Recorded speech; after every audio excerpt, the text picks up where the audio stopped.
I'm going to forecast something which is a little against what I'm usually doing because there is no substantiation and perhaps only some evidence to the degree that regimes don't like people who are empowered with objects that go boom, that are written about in the seconds that we have strapped to our sides, if you get where I'm going.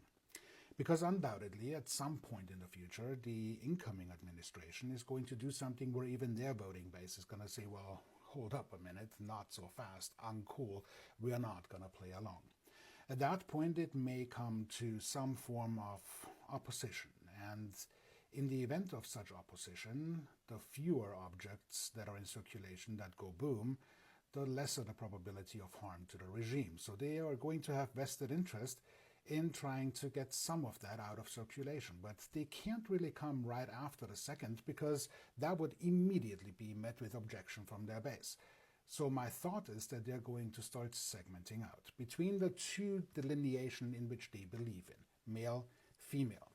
And now it gets conspiratorial. It wouldn't be completely unthinkable that there is a mass event committed by a woman, at which point the regime is going to pin its argument that women are unstable and do not deserve or should be in possession of objects that go boom. That may very well be met with support by their voting base, who doesn't believe that women should have rights in the first place. Besides, if we take those boom-making objects away from them, our indiscretions and dismissal of the request for consent is only going to be empowered because the consequences just have lessened for their overreaches. So there might be some support, and suddenly you will find that women are going to be even more suppressed by having to surrender that which could be used to defend themselves. That is step one. Now, I'm not exactly sure how they are going to go after men quite yet, but I'm sure they're going to find a way. And even if they don't, they have successfully reduced the number of things that go boom who are out there in circulation.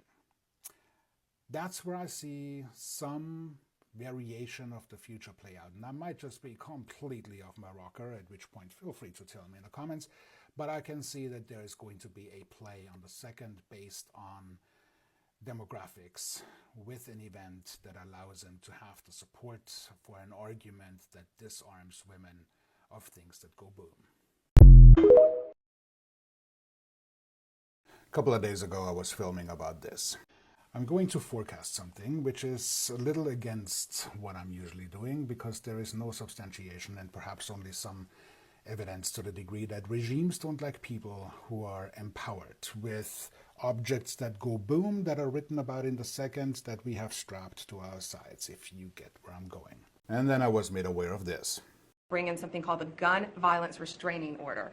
So if someone is civilly committed, typically you can hold them for up to 72 hours, but people are getting out within 24 hours, the majority of them. So what we want to do is let law enforcement come in and take the guns. Good. They're a danger to themselves. Which you can't or do others. right now. Well, without being adjudicated. So because they're a danger to themselves. You want them to take the guns and when they are not committed. go through 6 months of legal trials and everything Exactly. else. But we also have to give the mentally ill the due process in which they deserve, President. So what we're doing is they're going to be able to take the guns when they're taken into custody or into the hospital, and then when they're released within 24 hours or 72 hours later, typically it's 24 hours, but law enforcement will have 72 hours to determine whether they should give those guns back or they can go to a judge and say, Your Honor, please keep these guns. We feel this person is still a danger to himself or others. It's quite interesting what Pam Bondi is saying here and also how quickly the convicted felon is in agreement. The organizations supporting ownership and the Second Amendment are, of course, now concerned that she is not understanding the law, which I would argue she certainly does. So the question is, what is around the corner? For one, she completely misunderstands the mental health component, which is also true for RFK, who has already set forth the agenda that people shall be taken off their meds. I'm loosely paraphrasing, of course. And Pam Bondi's play on voluntary and involuntary holds, particularly the involuntary 72 hours, are quite of concern here. Then the opportunity for law enforcement to confiscate and make their own determination and or going to the judge and stating their claim, which they usually find support within the courtroom anyway. It's really difficult to ignore where this could potentially go when you combine all these elements. Now, at the same time, it's really difficult to do that because we have no evidence where this is truly going to go, with one small historical significance. Every single regime that is autocratic or fascist has always tried to disarm the population.